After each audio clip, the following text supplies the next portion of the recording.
Olá, vamos para o nosso último vídeo, nosso último ponto na lógica proposicional, antes a gente ver a dedução natural para o cálculo quantificacional.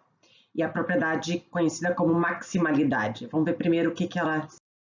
Bom, antes da gente ver a definição de maximalidade, quais são as cláusulas que a gente precisa especificar, vamos ter em mente o que a gente quer provar com a maximalidade. O que a gente quer provar é que esse sistema que a gente estudou, a lógica clássica, ele é, digamos assim, o mais forte possível com essa linguagem. No seguinte sentido, se eu tiver algo que deduz mais coisas, se eu tiver um sistema com a mesma linguagem, do mesmo tipo, depois a gente vai ter que dizer o que é do mesmo tipo. Se eu tiver um sistema com a mesma linguagem, do mesmo tipo, onde eu deduzo mais teoremas do que a gente tinha, a gente deduz tudo, deduz qualquer coisa. O sistema explode, ele vira trivial. Tá? Então, o que eu quero, digamos, o que isso prova? Isso prova que, digamos que eu quero acrescentar algo como isso daqui no meu sistema. Eu quero provar isso aqui. P implica aqui e não P. Digamos que eu quisesse um sistema que prova isso daqui, né? E eu coloco lá, ou acrescento um esquema disso aqui como axioma, ou tenho, sei lá, dou um jeito de deduzir isso aqui como teorema. Se eu fizer isso, eu não só vou deduzir isso aqui como teorema, como eu vou deduzir qualquer coisa, qualquer forma. É isso que a gente vai provar, tá? Agora, antes a gente tem que ver o que significa essa ideia do mesmo tipo e de esquema e da linguagem e assim por diante. Então, vamos olhar agora as cláusulas da definição mais perto. Vamos olhar então como é que a gente expressa essas condições para definir, né, o que é para o cálculo clássico ser um sistema maximal. Ele é maximal por quê? Porque, como a gente vai provar, todo sistema estrutural S'... Bom, o que é um sistema estrutural? É um sistema onde todos os teoremas são esquemas de teoremas. Tá? Então, o que acontece? Quando a gente provou, por exemplo, lá no início do curso, A implica A, né, a gente tinha um esquema que servia para provar D e não E implica D e não E. Né? Na verdade, a gente tinha o que? Como teorema, esse esquema aqui, qualquer fórmula que se encaixasse nesse esquema é um teorema. Então, esse é um sistema estrutural. Por que é feita essa ressalva? Tá? Porque eu poderia, por exemplo, se o meu sistema não fosse estrutural, se eu gerasse um S' não estrutural, eu poderia introduzir um novo axioma, por exemplo, A. Mas aí seria só A que é axioma. Se eu fizer isso, eu não vou explodir o sistema. Fica difícil compreender por que a gente faria isso por enquanto. Quando a gente chegar na lógica quantificacional e se a gente tiver tempo de dar uma olhadinha em teorias formalizadas, isso vai ficar mais claro e a gente pode também conversar em aula. Mas por enquanto eu só estou destacando que, né, eu poderia aumentar o meu sistema tendo teoremas fórmulas específicas como teoremas, desde que ele não fosse estrutural. Aí eu não trivializaria. Tá? Segunda condição é o seguinte, é que esse sistema S', ele continua sendo completo com respeito à definição de tautologia. Quer dizer, S' tem que ser, de fato, um aumento de C. Né? Se eu tirar um dos nossos postulados, bom, aí eu posso, eventualmente, aí vai depender, né? Se eu tirar um dos nossos postulados, talvez eu possa colocar outros no lugar e não trivializar. Mas se eu mantiver os nossos 11 postulados, eu vou continuar tendo que todo teorema do C, toda tautologia é teorema. Bom, aí se eu aumentar, né, vai dar problema. Segunda condição, ou terceira, se a gente contar a estruturalidade como uma condição, a linguagem permanece a mesma. Tá? Esse é mais fácil de explicar porque que eu tenho que fazer essa ressalva.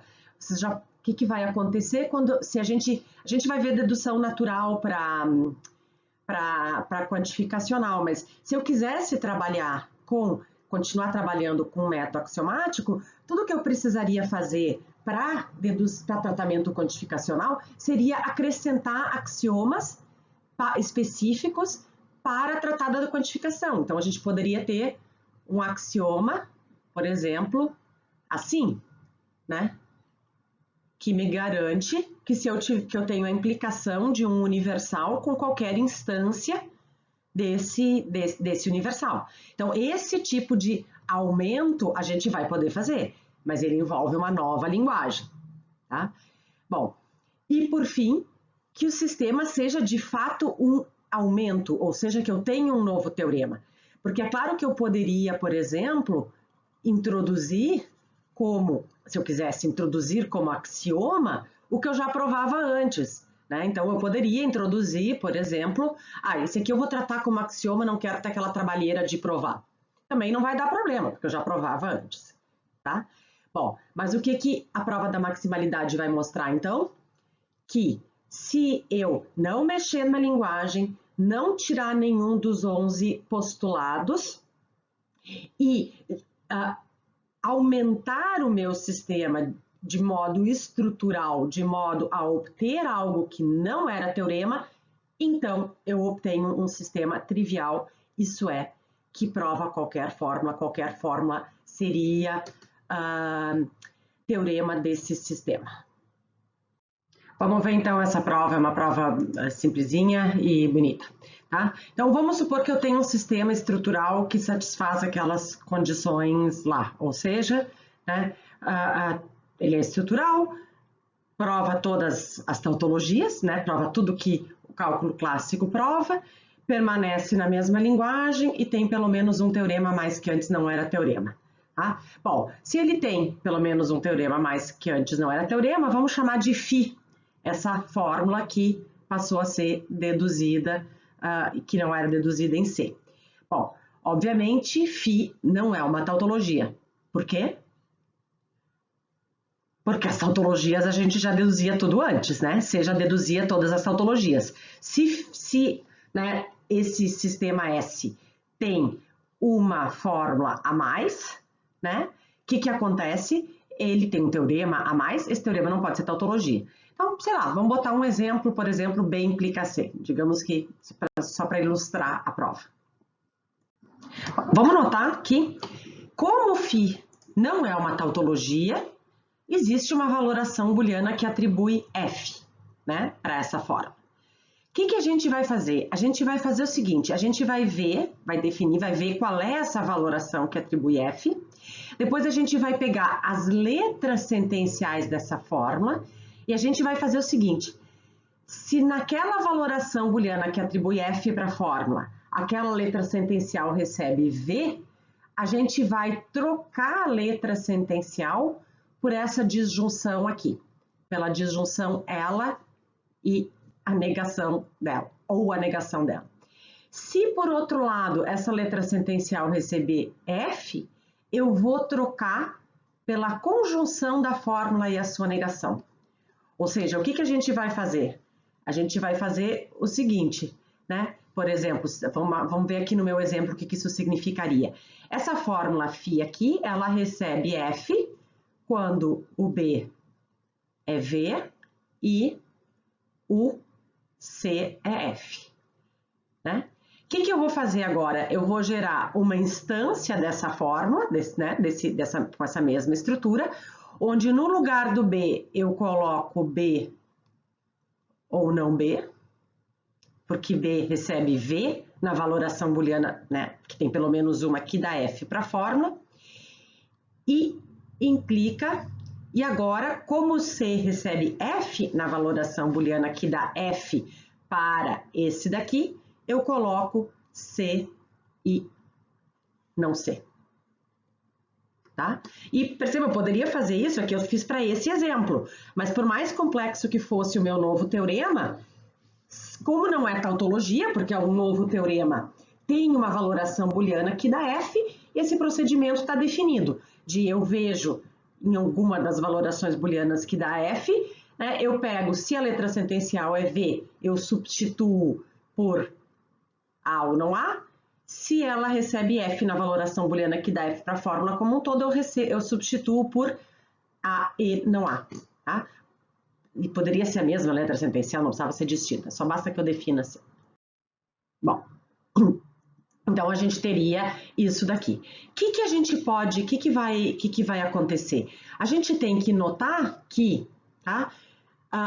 Para qualquer letra sentencial, né? Aí ou não aí é V para toda a valoração booleana. E aí e não aí é F para toda a valoração booleana, tá? Mas isso significa o quê? Que para toda a valoração booleana, essa nova fórmula que eu gerei vai ter o mesmo valor que essa daqui tinha naquela valoração booleana original, ou seja, vai ser o falso. Qual é a propriedade que a gente está usando aqui? Uma propriedade que a gente usava em lógica 1 sem provar e que no início do curso a gente provou, né? Qual é a propriedade? É que se eu tiver duas valorações booleanas que concordam com respeito a uma letra sentencial e uma fórmula, se eu substituir a letra sentencial por aquela fórmula, eu vou manter o mesmo valor de verdade. E o que acontece com essa fórmula aqui do jeito que eu construí é que para qualquer valoração booleana, essa fórmula que eu defini vai ter o mesmo valor de verdade que essa aqui tinha naquela valoração booleana que dava F, tá? Ou seja, o que eu vou ter? Eu vou ter que essa minha nova fórmula gerada, o φV, vai ter o mesmo valor de verdade que o φ na valoração booleana que dava falso para ela. Ou seja, a nova fórmula vai ser falsa em toda a valoração booleana. Bom, mas se a nova fórmula gerada por essa substituição, né, se o meu φV recebe F em toda a valoração booleana, a negação dele vai ser V em toda a valoração booleana, né, pela definição de valoração booleana para negação. Ou seja, né, a negação do meu φV, a negação dessa fórmula que eu gerei por esse procedimento é uma tautologia.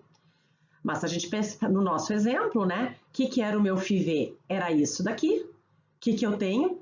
Eu tenho algo que recebe V aqui para toda a valoração booleana, aqui eu tenho algo que recebe F para toda a valoração booleana, portanto vai dar F para todas as linhas. Se eu pegar a negação, vai dar V para todas as linhas. Eu tenho que a negação dessa fórmula que eu obtive é uma tautologia, tá?